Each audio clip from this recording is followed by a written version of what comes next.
நம்ம தங்கவயல் எம்எல்ஏ ஒரு லேடி இருக்கிறதுனால இன்னைக்கு ரொம்ப லைட் வசதி நல்லா பண்ணிக்கிறாங்க. மக்களுக்காக மொபைல் டேப் கொடுத்துக்கிறாங்க. கிட்டத்தட்ட 128 பேருக்கு மொபைல் டேப் கொடுத்துருக்காங்க. எப்படின்னா 28 லட்சம் ரூபாய்க்கு கிட்டத்தட்ட 30 லட்சம் ரூபாய், 28-30 லட்சம் ரூபாய் 128 பேருக்கு. மீதி அமௌண்ட் வந்து ஸ்காலர்ஷிப்பா கொடுக்குறாங்க. நல்ல ஒரு காரியத்துக்கு யூஸ் பண்றாங்க. நான் எம்எல்ஏ மேடம் கிட்ட கூட பேசுறேன், கமிஷனர் கிட்ட பேசுறேன், எல்லாருக்கிட்ட பேசுறேன். அதனால வந்து இதுல என்ன ஒரு தப்பும் நடக்கல. இது ஒரு நல்ல ஒரு காரியத்துக்கு யூஸ் பண்றதுனால 128 பேருக்கு முனிசிபாலிட்டி மூலியமா 40 பேருக்கு எஜுகேஷன் டிபார்ட்மெண்ட் மூலியமா கொஞ்சம் பேருக்கு கொடுக்குறாங்க. அதனால எம்எல்ஏ நல்ல ஒரு சாதனை தான் கேஜப்ல பண்ணுறாங்க. எம்எல்ஏ குறைபாடு இதில் அவங்க ஃபேக்டரி தான் போடணும். மக்களுக்கு அது ஒன்று தான் பெண்டிங் இருக்கு.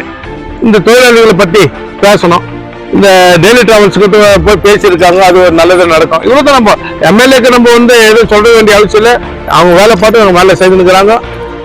கேஜிஎஃப்ன்றது நல்லா தானே இருக்கு. ஏன்னா கேஜிஎஃப் நான் டவுன் ஆயிடுச்சு. நீங்க தான் சொல்லுங்க. பெஸ்காருங்க.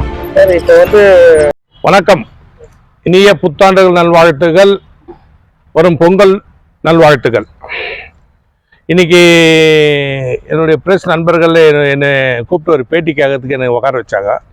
என்ன காரணம்னா, நான் ஃபேஸ்புக்கில் வாட்ஸ்அப்பில் bulletin incharge private limited company incorporation government of India. அது நான் ஆல்ரெடி 6 months பேக் நான் கவர்மெண்ட் ஆஃப் இந்தியாவில் ரிஜிஸ்ட்ரேஷன் பண்ணிக்கிறேன்.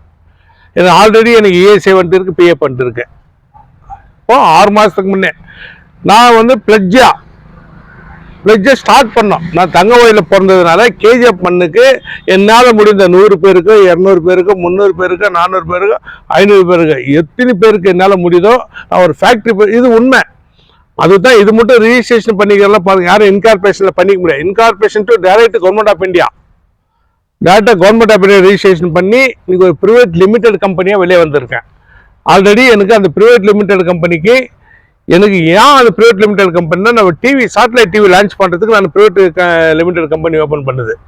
புலோட்டன் இன்சார்ட் ப்ரைவேட் லிமிடெடில் சேட்டலைட் டிவி லான்ச் பண்ணோம். புலோட்டன் சேட்டலைட் டிவி அதுக்கோசரம் பண்ணுது.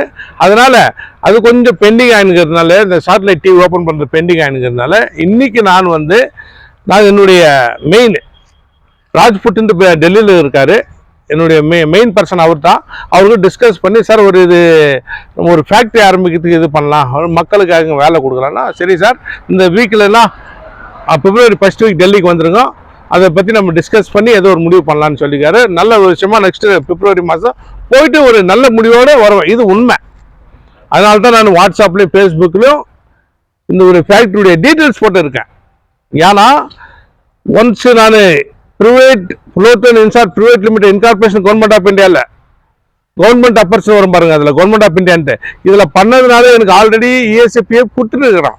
நான் இதில் எந்த ஒரு மக்களுக்கும் வேற விதத்தில் சொல்லுவேன். நான் தங்கவயலில் போகிறதுனால கண்டிப்பாக சாதனை பண்ணியே தீர்வோம், பண்ணுவேன். எனக்கு ஒரு 3 NGO இருக்குது. 3 NGOக்கும் நான் டைஅப் வேறு மூலியமாக வச்சுருக்கிறேன். யூனிட் நேஷனில் டைஅப் வச்சுருக்கேன். வேறு சில கவர்மெண்ட் ஸ்ட்ரக்சரில் டைஅப்பு ஷார்ட்லி ஆகிடாதுங்க.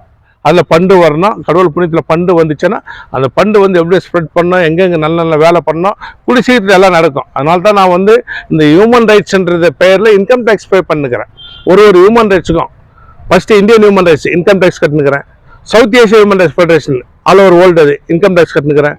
வியூவர் வேர்ல்டு மெஸ் இன்கம் டேக்ஸ் கட்டுனுக்கிறேன்.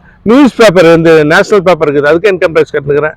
ஒரு புல்லட்டன் ஃபேக்ட்ரி அதுக்கும் கமர்ஷியல் டேக்ஸும் கட்டுனுக்கிறேன், இன்கம் டேக்ஸும் கட்டுன்னு இருக்கேன். ஆனால் இது பக்கா லீகலாக இருக்கிறதுனால எது ஒன்று பக்கா லீகல் நான் கொண்டு வந்துருக்கிறேன்.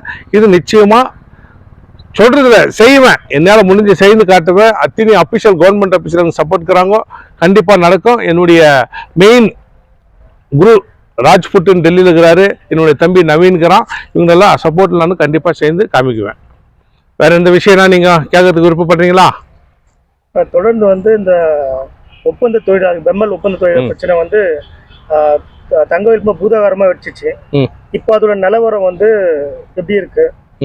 இதை குறித்து நீங்க என்ன கருத்து தெரிவிக்கிறீங்க உங்க சைட்ல இருந்து? இந்த பிம்மல் தொழிலாளர்களுக்கு டிசிஎல் கான்ட்ராக்டு வேலை பண்றவங்களுக்கும் இந்த நம்ம டெக்னிக்கல்ல நல்லா படிச்சுட்டு போறவங்க ட்ரேட்மேனுங்களுக்கெல்லாம் நான் ஆல்ரெடி டிகே சார்கிட்ட பேசியிருக்கேன்.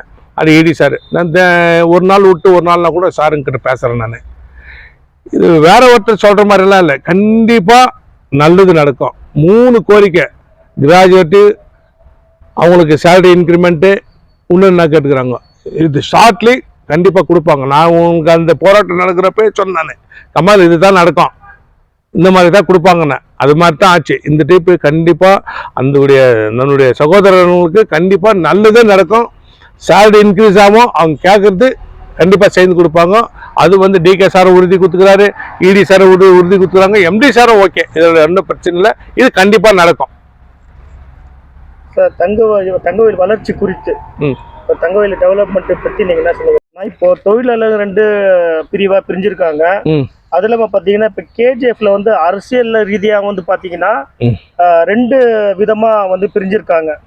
இப்போ சேவ் கேஜிஎஃப்ன்ற ஒன்று தொழிலாளிக்கு வந்து ஆதரவாக ஒன்று இருக்காங்க.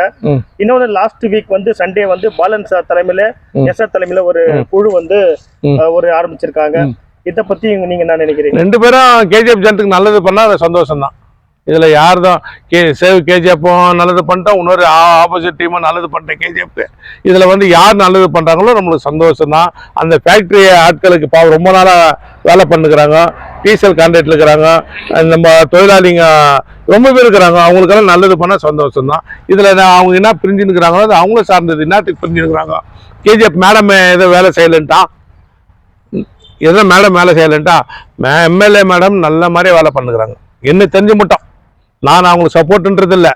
நல்ல ஒரு இன்னைக்கு நல்லா என்ன குறைபாடு இருக்குது கேஜிஎஃப்ல? நீங்களே சொல்லுங்க, என்ன குறைபாடு இருக்குது? எதனா ಇಶ್ಯೂ தான் ஒன்றும் ಇಲ್ಲ.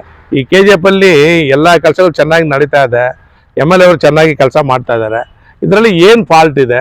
ಅವರವರು ಸೇವ್ ಮಾಡಿ KGF ಸೇವ್ ಮಾಡೋಕ್ಕೆ ಒಬ್ಬರು ಹೋಗ್ತಾರೆ, ಸಂತೋಷ ನಮಗೆ, ಇನ್ನೊಬ್ರು ಹೋಗ್ತಾರೆ, ಅದಕ್ಕೂ ನಮ್ಗೆ ಸಂತೋಷ. ಇದ್ರ ಬಗ್ಗೆ ನಾವು ಇಬ್ಬರ ಬಗ್ಗೆ ಕಮೆಂಟ್ ಕೊಡೋಕೆ ನಾನು ಇಷ್ಟಪಡಲ್ಲ. ಬೆಮ್ಮಲಲ್ಲಿ ಮ್ಯಾನೇಜ್ಮೆಂಟು DK ಸಾರು, MD ಅಂಡ್ ED ಸಾರು 100% ಶಾರ್ಟ್ಲಿ 90 ಸಮಥಿಂಗ್ ಮೀಟಿಂಗ್ ಆಗ್ತಾ ಇದೆ. ಅಲ್ಲಿ 3 ಡಿಮಾಂಡ್ ಇಟ್ಟಿದ್ದಾರೆ, 3 ಡಿಮಾಂಡ್ 2 ಡಿಮಾಂಡ್ ಸಕ್ಸಸ್ ಆಗಲೇ ಆಗುತ್ತೆ. ಅವ್ರಿಗೆ 101% ಕೊಡ್ತಾರೆ. ಇದು ಬಾಬು ಹೇಳ್ತಾ ಇದೀನಿ ಕನ್ಫರ್ಮ್. ಯಾಕಂದ್ರೆ ಇದು ಸುಳ್ಳು ಮಾತ್ರ ಯಾವತ್ತು ಹೇಳಲ್ಲ ಬಾಬು, ಇದು ನಿಜ ಅಂಶ. ಅದು ಯಾಕಂದ್ರೆ ಇನ್ನೊಬ್ರು ಹಿಂಗೆ ಮಾತಾಡ್ತಾರ, ಅದೆಲ್ಲ ನನಗೆ ಬೇಕಾಗಲ್ಲ. ನಾನು ಡೈರೆಕ್ಟ್ ಆಗಿ ಸಾರ್ ಹತ್ರ ಲಿಂಕ್ ಅಲ್ಲಿ ಇರುವನು, 100% ನಮ್ಗೆ ಮೆಸೇಜ್ ಕೊಡ್ತಾರೆ. ನಾನು ಸಾರ್ ಹತ್ರ ಚೆನ್ನಾಗಿ ಅವರು ಶಿಶಿನ ಹತ್ರ ಇದ್ದೀನಿ, ನಮ್ಗೆ ಓಪ್ ಇದೆ. ಈ ಇರೋ ಜನಕ್ಕೆ 100% ಒಳ್ಳೇದಾಗುತ್ತೆ. ಊರು MLA ಚೆನ್ನಾಗಿ ಕೆಲಸ ಮಾಡ್ತಾ ಇದ್ದಾರೆ. ಅವರವರು ಏನು ಮಾಡ್ಕೊಂಡು ಹೋಗ್ತಾರೆ, ಅವ್ರು ಇಷ್ಟ ಪ್ರಕಾರ ಮಾಡ್ಕೊಂಡು, ಡೆಮೋಕ್ರಸಿ ಕಂಟ್ರಿ ಏನು ಬೇಕಾದ್ರೆ ಮಾಡ್ಕೊಂಡು ಹೋಗ್ಬಾರ್ದು. ಇಲ್ಲಿ ಯಾರು ಬೇಡನೇ ಹೇಳೋಕ್ಕಾಗಲ್ಲ. ನಂದು 101% bulletin incharge private limited incorporation government of ಇಂಡಿಯಾದಲ್ಲಿ ನಾನು ರಿಜಿಸ್ಟ್ರೇಷನ್ ಮಾಡಿದ್ದೀನಿ, 6 ಮಂತ್ ಬ್ಯಾಕ್ ಮಾಡಿದ್ದೀನಿ.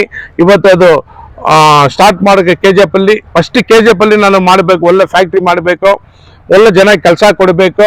ಅದು ಶಾರ್ಟ್ಲಿ ನಿಮಗೆ ಒಂದು ಪ್ರೆಸ್ ಮೀಟ್ ಮಾಡ್ತೀನಿ. ಎಲ್ಲ ಫೆಬ್ರವರಿ 1 ಡೆಲ್ಲಿ ಹೋಗ್ತಾ ಇದ್ದೀನಿ. ಹೋಗ್ಬಿಟ್ಟು ಬಂದ್ರ ಮೇಲೆ ಒಂದು ಸೆಟ್ರೇಟ್ ಮಾಡಿಕೊಂಡು ನನ್ನ ಮೇನ್ ಪರ್ಸನ್ನು G20 ಡೈರೆಕ್ಟ್ರು ರಾಜ್ಪುಟ್ ಡೆಲ್ಲಿಯಲ್ಲಿ ಇದ್ದಾರೆ, ಅವ್ರ ಹತ್ರ ಮೀಟ್ ಮಾಡಿಬಿಟ್ಟು ಅವ್ರ ಲೀಗಲ್ ಅಡ್ವೈಸರ್, ಇಡೀ ಆಲ್ ಪ್ರೈವೇಟ್ ಫ್ಯಾಕ್ಟ್ರಿ ಸೆಕ್ಟರ್ಗೆ ಲೀಗಲ್ ಅಡ್ವೈಸರ್ ಆಗಿರುವರು ನನ್ನ ಲೀಗಲ್ ಅಡ್ವೈಸರ್ ಅವರು ರಾಜ್ಪುಟ್ಟನು. ಅವ್ರಿಗೆ ಮೀಟ್ ಮಾಡಿಕೊಂಡು ಮಾತಾಡಿಬಿಟ್ಟು ಬಂದು KGF ಅಲ್ಲಿ ಒಳ್ಳೆ ಫ್ಯಾಕ್ಟ್ರಿ ಆಗ್ತೀನಿ. ಇದು ನಿಜ. ಜೈ ಹಿಂದ್, ಜೈ ಕರ್ನಾಟಕ. அவங்களுக்கு தான் வேஸ்ட்டு. விம்மல் இல்லைன்னு சொல்லி, விம்மல் நான் இன்னைக்கும் சொல்கிறேன், நான் பொய் சொல்ல விரும்பல. ED சாரும் இல்லைன்னு சொல்ல, DK சாரும் எனக்கு இப்போ ஜனவரி 1 கூட விஷ் பண்ணேன், அவர்கிட்ட நான் பேசினேன், அவரும் இல்லைன்னு சொல்ல வரல.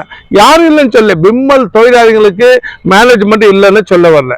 கொஞ்சம் காலம் தாமதமாகுது. இருந்தாலும் இப்போ ஒரு 3 கோரிக்கை வச்சுக்கிறாங்க. இப்போ ஷார்ட்லி 9ஆம் தேதி மீட்டிங் இருக்கு அவங்களுக்கு. 3 கோரிக்கையில் 100% 3 கோரிக்கை 2 கோரிக்கை நிறைவேறும்.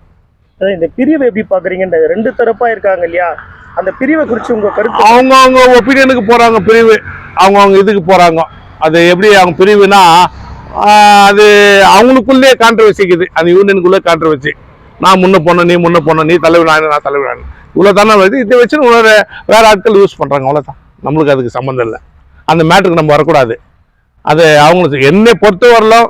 நான் இண்டிவிஜுவலாக ஒரு பக்கா ரெகனைஸ்டு ஹியூமன் ரைட்ஸ் வச்சுருக்கிறதுனால, ஒரு நேஷனல் சீப் எடிட் இருக்கிறதுனாலையும், நான் ஒரு ப்ரைவேட் லிமிடெட் கம்பெனி வச்சுருக்கிறதுனாலையும் கண்டிப்பாக நான் வந்து எனக்கு ரெஸ்பெக்ட் கொடுத்து DK சாரும் எங்க நல்ல மாதிரியே பேசுகிறாரு, ED சாரும் பேசுகிறாரு, MD சாரும். இதில் வந்து மேனேஜ்மெண்ட் லெவலில் எந்த குறைபாடும் சொல்ல மாட்டேன். என்ன வேற எப்படின்னா நினச்சிக்கிட்டான்.